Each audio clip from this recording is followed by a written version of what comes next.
오늘 본문에 있는 말씀은 나라의 위기를 극복하는 길은 하나밖에 없어요. 기도예요. 기도예요. 기도가 나라를 구할 수 있는 것을 믿으시기 바랍니다. 오늘은 제 101주년 3.1절 예배입니다. 구약에는 안식일을 지키라고 10계명 중에 나와 있어요. 얼마나 안식일이 중요했기에 하나님께서 이스라엘 백성들에게 10계명을 주면서 그 중에 한 계명이 안식일을 지켜라. 그것이 이제 예수님이 부활을 하면서 첫 번째 날 주일을 성수하라고 하는 것이 우리들이 지켜야 할 의무지요. 그러면은 예배는 주일날 교회 가서 드리면서 예배의 4대 중요성이 있을 거예요. 말씀이 선포돼야 됩니다. 예배는 말씀이 선포되고 하나님을 찬양하는 찬양이 있어야 되고, 그 다음에 예배에 꼭 있어야 할 것이 뭐냐고 할 것 같으면 기도가 있어야 돼요. 하나님께서 3.1절을 1919년 3월 1일 정오의 기에 한민족이 일본 식민지에서 항거하기 위해 독립선언서를 발표하고 한국의 독립의 의사를 전 세계 만방에 알리는 민족적 총결기하였는데 평화적 시위가 전개됐습니다. 노약자, 노인네들하고 애들 빼면은 그때 우리나라 인구가 2천만인데 그걸 빼면은 1,000만밖에 안 되는데 그때 만세 운동에 참석한 사람들이 220만 명이었다고 그러죠. 그러면 20%가 만세에 참석을 한 거예요. 독립선언서에 서명한 민족 대표 33인 중에 16명이 기독교인이었어요. 그러니까 3.1 운동은 기독교인이 주관했다고 해도 과언이 아니죠.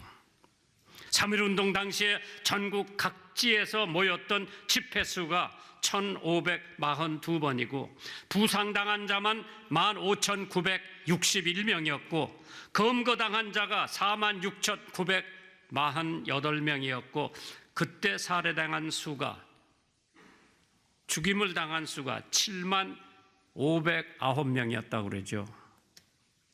또한 전국에 가장 큰 참화를 입은 것은 교회당이었습니다. 그 중에 대표적인 교회가 화성의 제합리교회죠. 그 제합리교회에서 제가 예배를 드리면서 목사님 이 교회 필요한 게 뭡니까? 여쭤보니까 그 목사님이 밴 하나 사달라 그러더라고. 그래서 멀리 있는 동네 노인네들 모시고 와야 되는데 밴이 없다 그래서 새로 스타렉스 하나를 사서 내가 갖고 갔어. 또 필요한 게 뭡니까? 물어보니까 성찬기, 오늘 성찬식 하는 날인데 일부러 성찬식은 이 다미로 미뤘어요. 성찬기를 사달라고 그러더라고. 그래서 금이로 만드는 성찬식 한 세트하고 스타렉스 새 자동차를 예배 보는 동안에 우리 집사님이 몰래 끌고 와가지고 리봉 달아서 놨는데 교인들이 나가다 깜짝 놀란 거예요. 이게 웬 떡이냐. 그러고 거기다 주고 설교하고 예배드리고 왔죠. 그 교회가 잘 들어보세요. 1919년 4월 15일 오후 2시에 일본 경찰과 헌병이 경기도 화성군 제합리에 있는 모든 교인들을 알려줄 게 있다고 교회 모이라고 그래서 교회 모였어요. 바깥에서 문을 잠그고 총질을 합니다. 그 안에 있던 사람 26명이 죽고 6명은 뛰어나왔는데 칼로 찔러 죽였죠. 그때 어떤 엄마가 자기 애를 창밖으로 내던지면서 얘만 살려달라고 애걸복걸했는데 경찰이 그 아이까지 찔러 죽여서 30명이 그 교회에서 죽었습니다. 내 말이 안 믿어지면 한번 가보세요. 그 죽은 사람 이름이 비석으로 다 새겨져 있습니다. 나는 그 교회를 한번 가봤어요. 그 전에 요즘에 말고 가봤는데 언제 가봤느냐? 일본의 목사님들이 그 교회에 다녀갔다가 하도 충격을 받고 일본에 돌아가서 10,000만 옌을 갖고 와서 교회 다시 세웠죠. 그리고 그 사람들의 이름을 다 적은 비석을 세워놓고 갔죠. 거기다가 돈이 남으니까 조금 보건소 하나 지어놨어요. 그걸 다 헐고 지금 다시 지어서 경기도에서, 그게 지금 하나의 유적지로 남아 있습니다. 제암리교회, 감리교회예요. 그 교회뿐만 아니라 많은 그때 성직자들이 교회에서 옥고를 한 일이 있는데, 신현균 목사님이 돌아가시기 전에, 부흥사지요, 한민족의 사명은 3가지가 있다고 그랬어요. 첫째로 제사장의 사명을 가진 민족이 우리 민족이라고 그랬어요. 제사장이 뭐 하는 사람이냐? 하나님을 섬기는 게 제사장의 가장 큰 사명이죠. 제사장의 사명은 또 기도였다고 했습니다. 한국 교회가 얼마나 기도 많이 합니까? 제사장의 사명은 제물을 바치는 것이 제사장의 사명이죠. 두 번째로 한민족은 선지자의 사명을 가졌다고 했죠. 그렇기 때문에 우리들은 우리가 받은 메시지를 전해야 돼. 선지자가 하는 일을 우리들이 해야 됩니다. 그러면서 세 번째로 한민족은 천국 건설에 대한 사명을 주셨다고 그랬죠. 그러니까 우리가 복음을 받아들였기 때문에 이제 복음을 전해야 되는 사명이 있으니 하나님께서 그걸 감당하기 위해서 지금 전 세계에 한국 선교사들 근 3만 명이 나가 있다고 하죠. 느헤미야는 애국자 중에 애국자였습니다. 비록 포로는 되었지만은 그가 수상궁에서 아닥사스다 왕의 총애를 받고 수종드는 사람이 돼가지고 얼마나 총애를 받았던지, 왕의 허가를 받고 조국에서 온 사람들의 소식을 들었을 때, 첫째, 환난과 능욕을 받고 있고, 두 번째, 예루살렘 성과 또 대문이 회파됐고, 세 번째로 성문마저 소화가 되었다고 했으니 성이 파괴가 되고 성문이 다 파괴가 됐는데 거기에 있는 성전은 말할 것도 없었겠죠.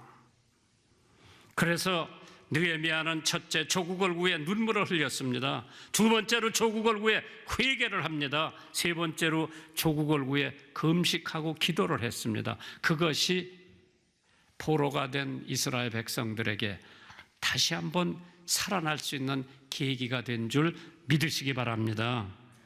위대한 이태리의 애국자 가리볼디라고 하는 사람이 수천 명의 청년을 모아놓고, 청년들이여, 조국의 자유를 위하여 분기분절할 용기는 없는가 외쳤습니다. 그때 어떤 청년이, 선생님, 만일 제가 나가서 싸운다면 제게 무슨 보상이 있을까요? 물어보니까, 보상? 그것은 부상과 배고픔과 죽음이다. 그러나 기억하라. 네 상처로 말미암아 이태리가 자유를 누릴 것이다. 이 말에 감동을 받은 그 청년은 그럼 나는 죽음을 취하렵니다 하고 싸움터에 나갔다고 합니다. 이사야서 60장 22절에 그 작은 자가 천을 이루겠고 그 약한 자가 강국을 이룰 것이라. 때가 되면 나 여호와가 속히 이루리라. 한 사람의 청년, 용기 있는 청년, 자기 조국을 위해서 몸바치기를 위해서 뛰어나간 청년으로 말미암아 이태리는 자유를 누릴 수가 있었습니다.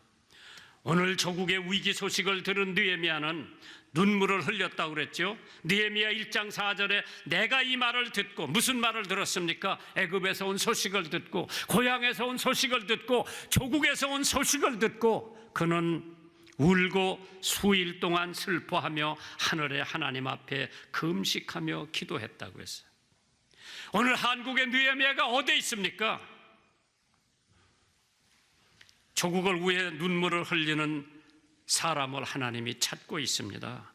눈물은 강철도 녹인다고 했죠. 캘빈이 말하기를 기도의 눈물, 이것이 성도의 무기라고 했습니다. 다윗 왕도 눈물이 많은 사람이었습니다. 내가 탄식함으로 곤핍하며 밤마다 눈물로 내 침상을 띄우며 내 요를 적셨다고 했습니다. 인국의 왕, 위대한 왕이었었어요. 얼마나 눈물이 많았는지 몰라요. 오늘 대한민국의 다윗 왕이 어디 있습니까? 시편 51편 17절에 하나님의 구하시는 제사는 상한 심령이라. 하나님이여 상고하고 통회하는 마음을 주께서 멸시치 아니하시리이다. 아들 압살롬이 반란을 일으키고 죽었다는 소식을 들었을 때도 압살롬아, 내가 너를 대신하여 죽었다면 압살롬 내 아들아, 내 아들아 외쳤습니다. 예레미야도 눈물이 많았습니다. 그래서 예레미야를 가리켜서 눈물의 선지자라고 했습니다. 오늘 한국의 예레미야 선지자가 어디에 있습니까? 예레미야 9장 1절에 어찌하면 내 머리는 물이 될고 내 눈은 눈물의 근원이 될고 그렇게 되면 살육당한 내 딸 내 백성을 위하여 나는 주야로 곡한다고 그랬어요. 예레미야가 뭐가 답답해서 자기 민족을 위해서 밤낮으로 눈물을 흘려야 됩니까? 사도 바울도 눈물이 많은 사람이었습니다. 잃어버린 영혼을 위해서 흘린 눈물. 사도행전 20장 31절에 그러므로 너희가 일깨어 내가 3년이나 밤낮 쉬지 않고 눈물로 각 사람을 훈계하던 것을 기억하라 그래서 3년 밤낮을 가리지 않고 눈물을 흘린 사도 바울 때문에 많은 이스라엘 백성들이 주님 앞으로 돌아온 줄 믿으시기 바랍니다. 예수님도 눈물이 많았습니다. 시편 126편 5절에 보니 눈물을 흘리며 씨를 뿌리는 자는 기쁨으로 걷는다고 그랬죠. 예수님이 예루살렘을 향해서 가까이 오사 성을 보시고 우셨다고 그랬어요. 나사로의 죽음을 보시고 예수님은 눈물을 흘리셨다고 했습니다. 눈물은 동정이요 마음의 상태를 나타나는 것이라고 했습니다. 눈물을 주의 병에 담으라고 한 시편 56편 8절에 있는 말씀, 나의 유리함을 주께서 계수하셨으니 나의 눈물을 주의 병에 담으소서. 이것이 주의 책에 기록되지 아니하였나이까. 눈물이 시냇물을 같이 흘렀다고 했습니다. 시편 119편 136절에 저희가 주의 법을 지키지 아니하므로 내 눈물이 시냇물같이 흐르나이다. 성직자도 눈물의 회개가 할 때가 왔습니다. 성도도 정치인도 경제인도 대학생도 교수도 공무원도 상인도 나라를 위해 눈물을 흘릴 때가 바로 지금인 줄 믿으시면 아멘 하시기 바랍니다.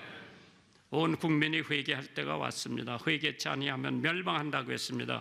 회개운동은 믿는 사람들이 일으켜야 됩니다. 유관순 여사, 부모님으로부터 기독교 신앙을 물려받았습니다. 아버지 유중권 씨는 일찍이 기독교 신앙을 받아들여서 자기 딸이 개화 교육을 받게 했습니다.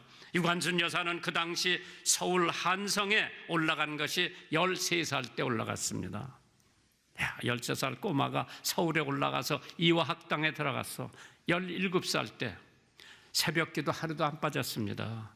정동교회 나갔죠. 정동교회 목사님은 독립선언서에 서명한 33명 중에 한 사람인 손정도 목사님이 그때 정동교회 목사님이었어요. 그런 목사님의 가르침에 유관순은 엄청 영향을 받은 거죠.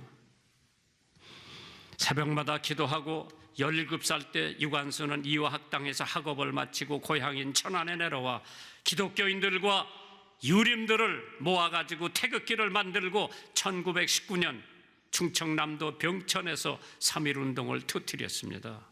3.1운동 때를 기다리고 있었던 전국의 애국자로 하여금 독립운동을 시작하게 한 기폭제가 됐습니다.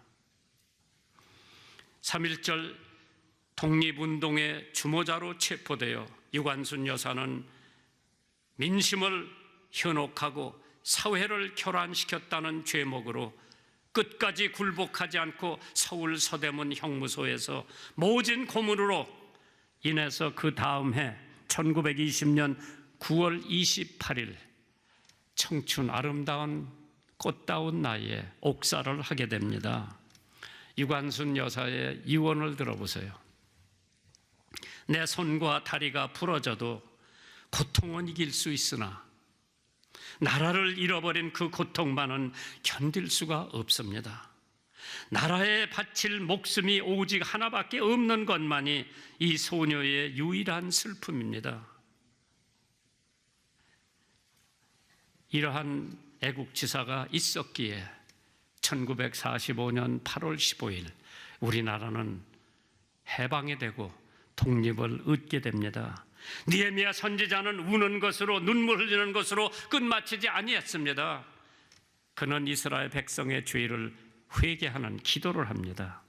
느헤미야 1장 6절에 이제 종이 주의 종 이스라엘 자손을 위하여 주야로 밤낮으로 기도하오며 이스라엘 자손의 주 앞에 범죄함을 자복하오니 주는 귀를 기울이시며 눈을 여시사 종의 기도를 들으시옵소서. 나와 나의 아비 집이 범죄하였나이다. 너희는 옷을 찢지 말고 마음을 찢고 너희 하나님 여호와께로 돌아올지어다. 그는 은혜로우시며 자비로우시며 노하기를 더디하시며 인애가 크시사 뜻을 돌이켜 재앙을 내리지 아니하시리라. 요엘서 2장 13절에 있는 말씀입니다. 우상을 섬기던 죄에서 우리는 회개해야 됩니다. 너희는 자기를 위하여 우상을 만들지 말지니 목상이나 주상을 세우지 말며 너의 땅 조각한 석상을 세우고 그에게 경배하지 말라. 나는 너의 하나님 여호와이니라. 우리들이 가지고 있는 우상이 얼마나 많습니까? 돈, 우상을 삼은 사람 엄청 많아요. 돈 때문에 부모도 모르고, 돈 때문에 형제도 모르고, 돈 때문에 하나님도 모르는 사람, 돈을 사랑함이 일만하게 뿌리가 된다 그랬어요. 그게 나의 우상이 된 거예요. 우상은 10계명으로 배제한 계명입니다. 제1계명, 제2계명이 너는 나 외에 다른 신들을 내게 잊지 말게 하라고 그랬죠. 너를 위하여 새긴 우상을 만들지 말라고 그랬습니다. 우상을 우리가 만들어 가지고 섬기고 있어요. 참 하나님께서 어떤 사람이 사업을 하는데 막 얼마나 돈이 잘 모여지는지, 그래가지고 크리스마스 대목에 엄청 돈을 많이 벌었는데 커다란 창고가 있고 그 안에 금고가 있고 돈 놔두는 데가 있어요. 이 주인이 거기 들어가서 크리스마스 수입에 돈 세어보고 있다가 퇴근이 되니까 직원들이 그 창고문을 닫고 갔어요. 다행히 거기 유리창이 조그만 게 하나 있어서 질식은 안 됐지만은 크리스마스 이브에 직원들 다 갔어. 이 사장 혼자 남은 거예요. 오나 혼자 남은 거예요. 그 금고 안에, 그쪽 창고 안에. 앞만 문을 두들겨도 들은 사람 하나도 없어요. 이상하지? 그 다음날 크리스마스라 출근을 안 해. 아무도 안 왔어. 그 다음날 크리스마스 다음날 직원들이 문을 열어보니까 거기 주인이 갇혀 있었던 거예요. 그때 그 주인이 뭐를 깨달았겠는가? 돈은 아무것도 아니라구나.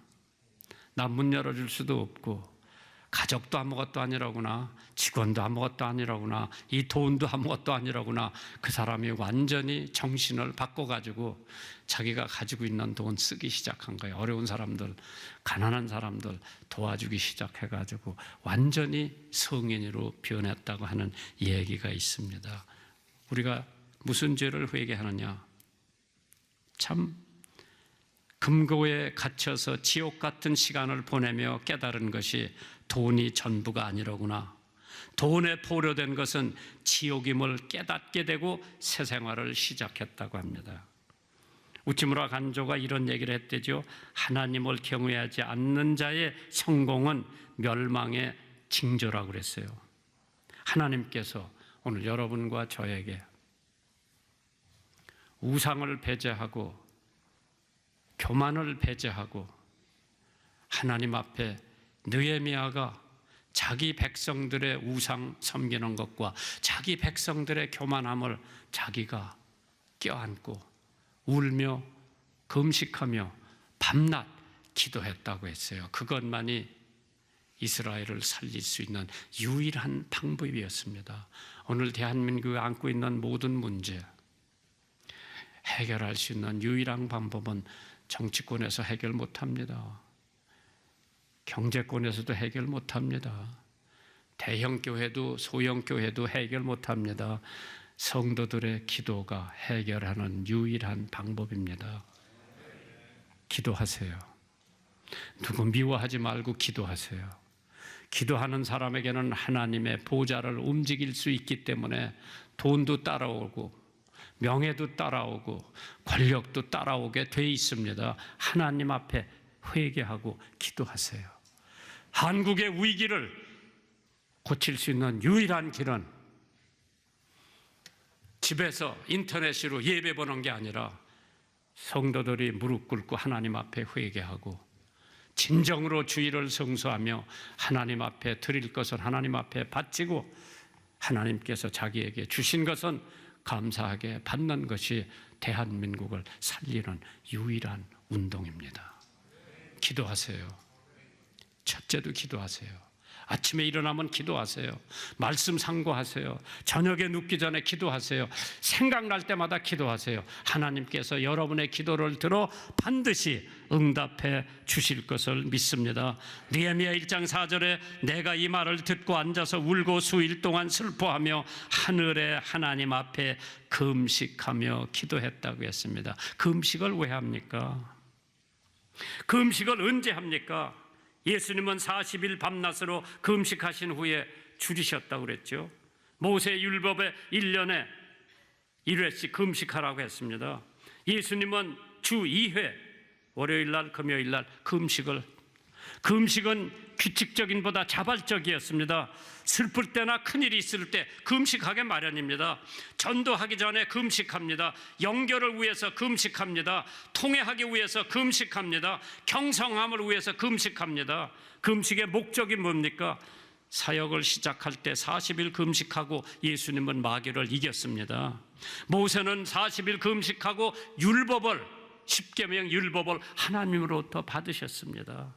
예레미야도 금식하고 호렙산에서 하나님의 음성을 들을 수가 있었습니다. 느네웨 사람들은 금식으로 하나님의 진료를 면할 수가 있었습니다. 오늘 여러분과 저는 금식하며 회개하며 하나님 앞에 밤낮 쉬지 않고 기도할 때에 하나님께서 기로에 놓여 있는 대한민국을 건져 주실 줄 믿으시기를 주님의 이름으로 축원합니다.